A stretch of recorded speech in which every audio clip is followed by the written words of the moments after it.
Today we're demoing the AI outcomes feature from Revenium. Outcomes are ultimately what everybody cares about when AI is deployed inside of a business, but they're ultimately the hardest thing to track. And with Revenium's new business outcomes feature, that's exactly what you'll be able to see. So let's run through how this works.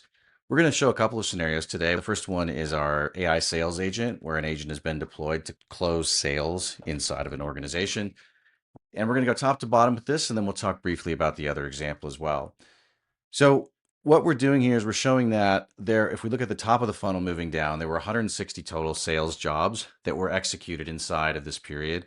And oftentimes these sales jobs would be linked back to a CRM using an opportunity ID. And then the successful transactions, the first step of the funnel is the engineering view of the world. So from an engineering view, 63% of these fell out because the LLM failed to execute and had errors. And the 59 that made it through would be from an engineering perspective successful. That's not a very high bar to start with, but in this case, that's the example we're looking at.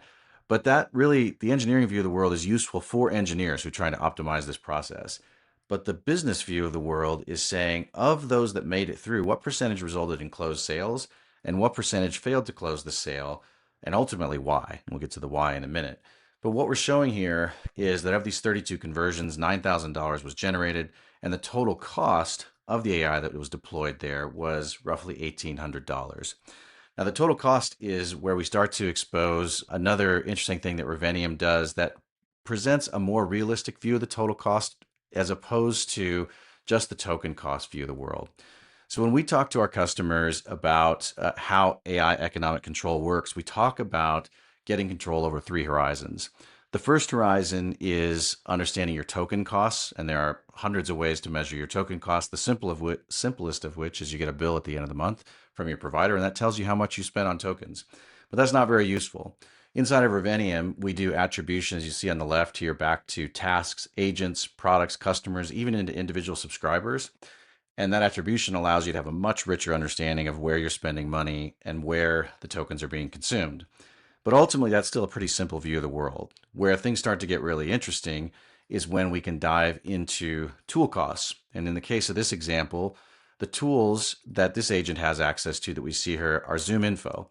And so this agent in the happy path view of the world would make a call out to Zoom Info for sales qualification a single time. But in the unhappy path, that might happen 5 or 6 times. And Revenium will tell you inside of every workflow whether it worked as expected or whether there were unexpected calls out to external services that might dwarf the cost of tokens, which is most commonly the case. And then on top of that, we can track the cost of human escalation time that occurs inside of these workflows.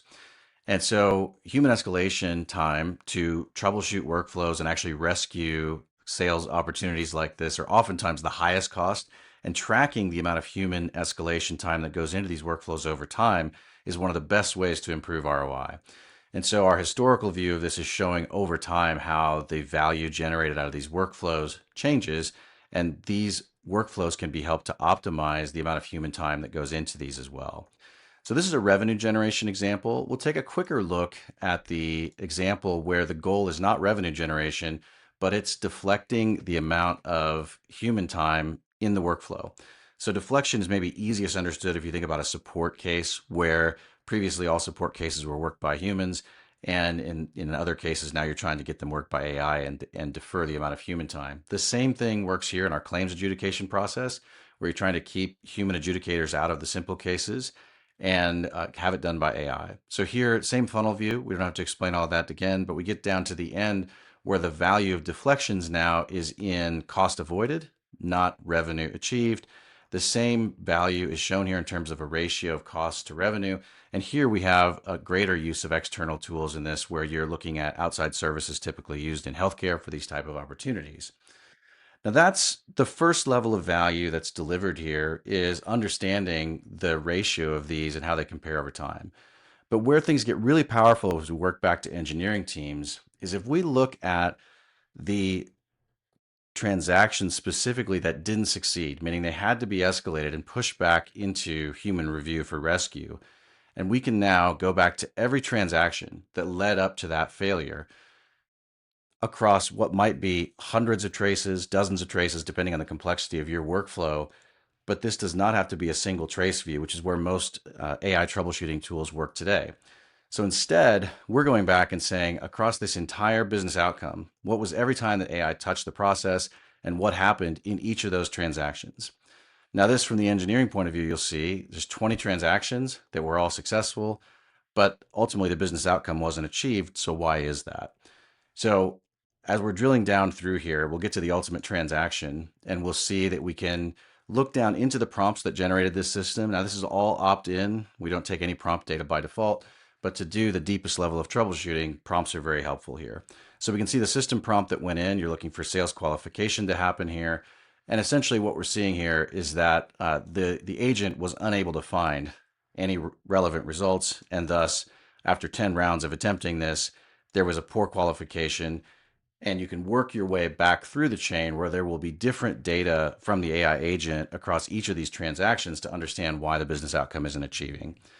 Now, while the demo I'm doing here is a point and click operation, in reality, we don't expect any of our customers to point and click through this for most cases.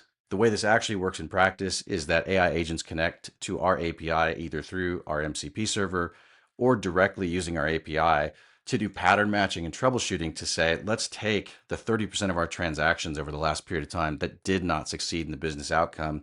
And now let's enable our own ID to do pattern matching to understand the hundreds or thousands of transactions that led up to the failed business outcomes versus the thousands of transactions that led to succeeded business outcomes, and immediately zero in on where in our process things are failing that are causing our business outcomes to fail. And so moving to this view of the world where you're not managing individual traces, although there's a time and place to manage individual traces, and we help with that too, if that's what you're looking to do, you move out of the world of individual traces and into the world of business outcomes. And suddenly you have much more efficient troubleshooting, much more efficient deployment of AI, and the ability to invest in the workflows that make sense versus those that are just burning tokens. Hopefully that helps you understand how our jobs and outcomes feature works. Thank you for listening.